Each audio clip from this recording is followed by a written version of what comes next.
إنما يأمركم بالسوء والفحشاء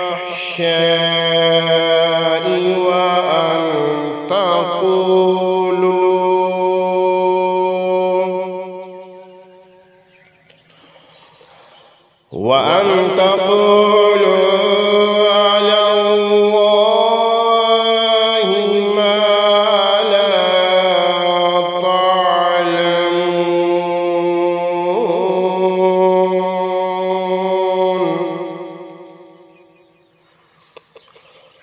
وإذا قيل لهم اتبعوا ما أنزل الله قالوا بل نتبع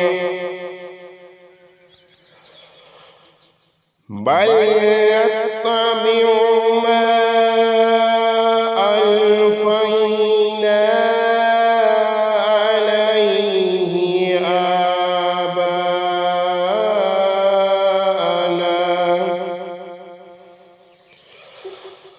أولو كان آباؤهم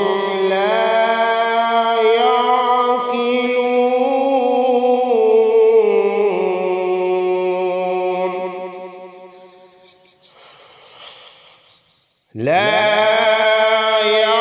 يعقلون شيئا ولا يهتدون.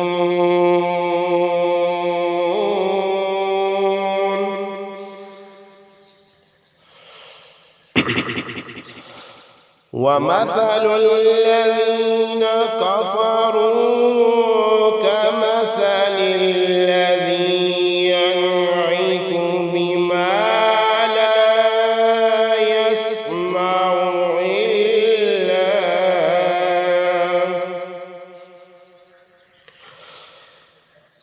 إلا دعاء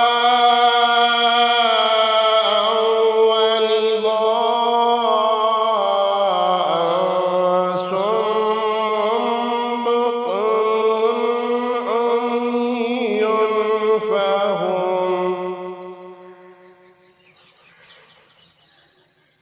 فهم لا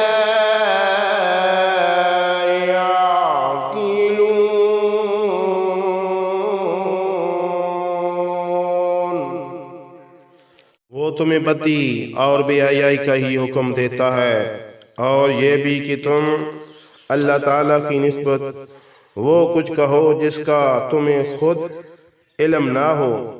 और जब उन काफरों से कहा जाता है कि जो अल्लाह ताला ने नाज़िल फरमाया है उसकी पैरवी करो, तो कहते हैं नहीं, बल्कि हम तो उसी रवश पर चलेंगे जिस पर हमने अपने बाप दादा को पाया है, अगर जो उनके बाप दादा ना कुछ अक्ल रखते हों और ना ही हदायत पर हों।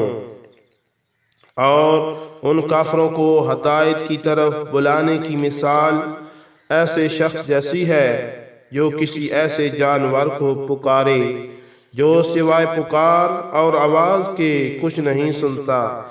ये लोग बहरे, गूंगे, अंधे हैं, सो इन्हें कोई समझ नहीं।